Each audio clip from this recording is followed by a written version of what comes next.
Bro, one of the nurses was injecting.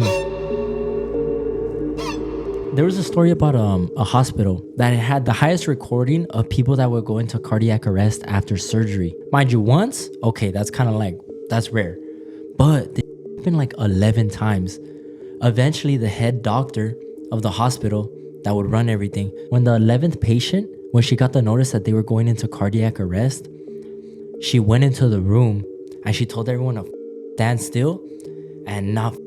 She literally shut the room closed and she's like, no one can out of here. What they did was they searched through everything in the room, the trash bags, you know, the hazard bags and shit, where they throw everything. They searched everything, bro.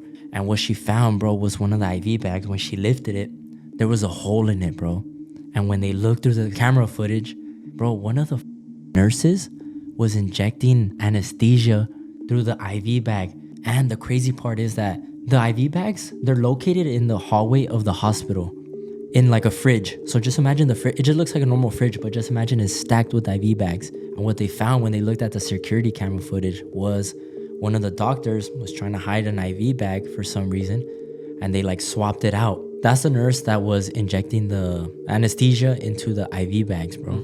He had almost caused 11 people to die. But another thing is that a lot of the nurses, when they felt sick or something, they would take the IV bags home. That way they feel better, and they would just inject it into themselves and they would let it drip for, I don't know, 40 minutes or so, let's just say.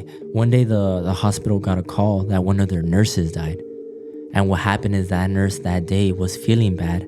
And the one that the corrupt nurse injected into the IV bag, she took that one home, bro, by coincidence. And they found her in her couch just laying there with the IV drip still going.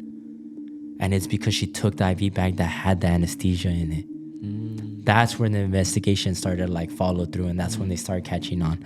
They look at the security camera footage and it was the guy the whole time, bro. And luckily they would go into cardiac arrest, they would save him, and they were fine.